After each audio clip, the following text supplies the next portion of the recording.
Hi, everybody. It's Patricia Kilby.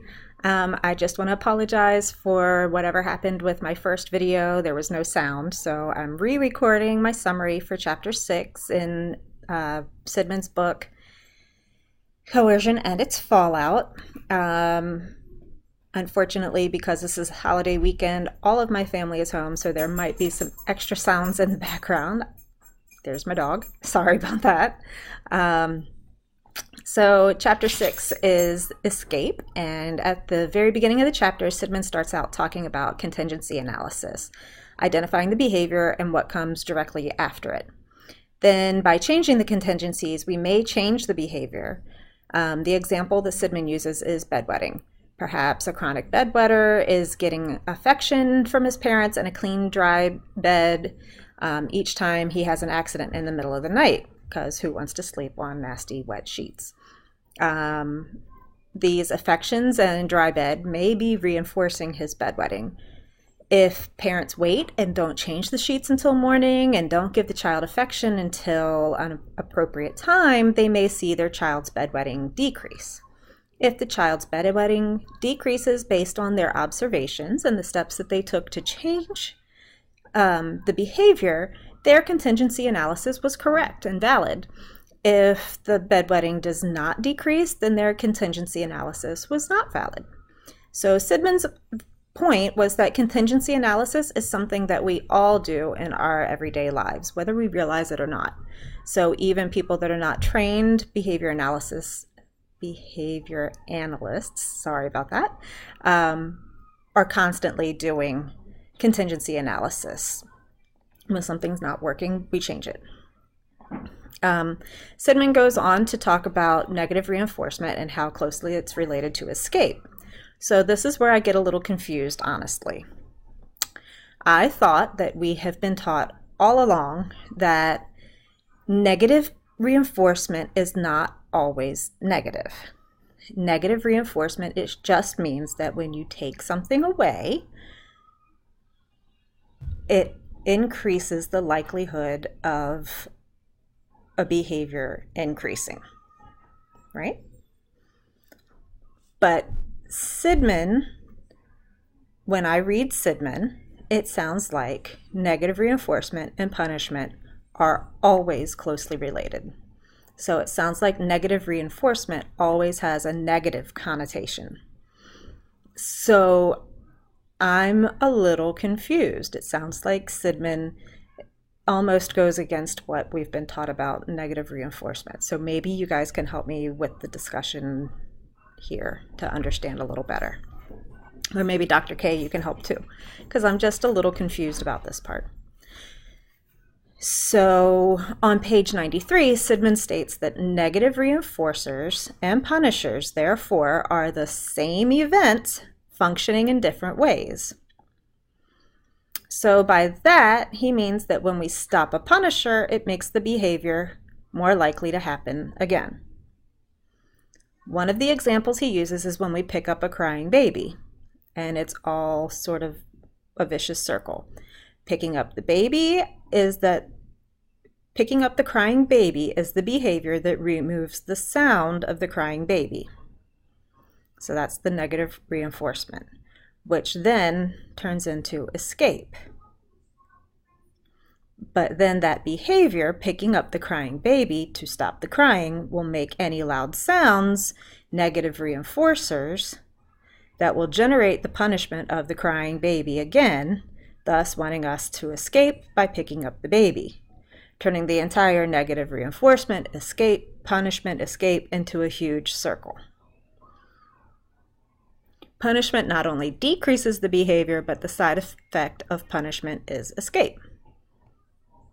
So think about when we punish our prisoners by sending them to prison, or punish our criminals by sending them to prison, they try to escape. Or when workers are not treated well at work, they try to escape by leaving work, leaving that job, and it makes a high turnover. So I sort of see where he's coming from, but I'm still a little confused. Learning through escape. In this section, Sidman explores laboratory testing with rats, comparing teaching a rat with negative reinforcement with a shock that can be turned off by pressing a lever. And the rat learned quickly not to leave the shock on very long. However, when the shock became more unpredictable, the rat stayed close to the lever and wouldn't even explore his cage. When the rat was being taught with positive reinforcement, the rat had the desire and the ability to roam freely about his cage because he wasn't worried about when the next shock was coming and how quickly he needed to turn off the switch. He just knew that he could look around the cage. He knew that something good was going to come about. So the takeaway here is that positive reinforcement is going to allow us and our students to feel more freedom to explore our curiosity and our creativity, while negative reinforcement is going to make us but it's going to make us more fearful to explore. Negative reinforcement is effective in teaching behaviors if you want to teach somebody to do something exactly. If you want to teach someone to do exactly what you want them to do and nothing else, but it does have side effects. It restricts interests, even though people handle routines well when something new comes along, they won't be able to adapt to a new behavior. And prolonged negative reinforcement turns the environment itself into a negative reinforcer that they want to escape. Think about a boss that only reprimands their workers, and how miserable the workers are, or a teacher that only tells the students how poorly they're doing, that doesn't give positive feedback to their students, and how many students tell them come home to their teachers or to their parents, and tell them how much they would rather be in such and such's class. But if those workers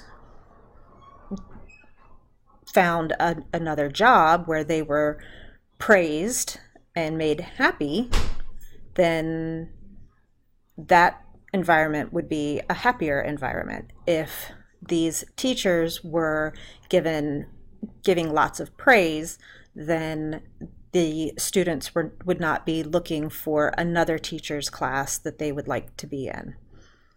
I know for my own son, he has come home and told me that this teacher does nothing but tell him how poorly he's doing. He never doesn't get a passing grade on this test or that test, and when he asks for help, they don't offer any help.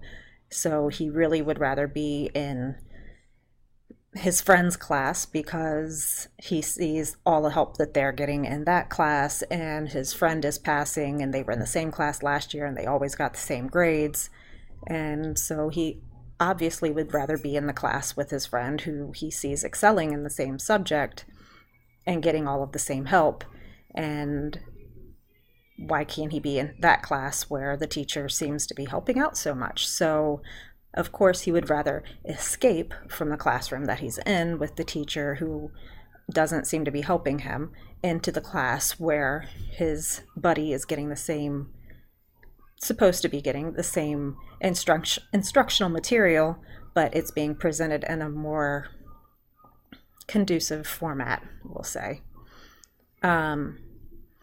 So Sidman's example of an experiment that would never be done, that would prove this environment turning into a place that we would want to escape after prolonged negative reinforcement, but an experiment that would never be done, is taking the roof off of an operant chamber with a rat that had been shown so many negative reinforcement. Taking the roof off of the operant chamber, and all of the recording instruments would just stop because the rat would leave at its first chance. It would just jump out the roof. A literal escape. So The last section is negative reinforcement and punishment. And in this section,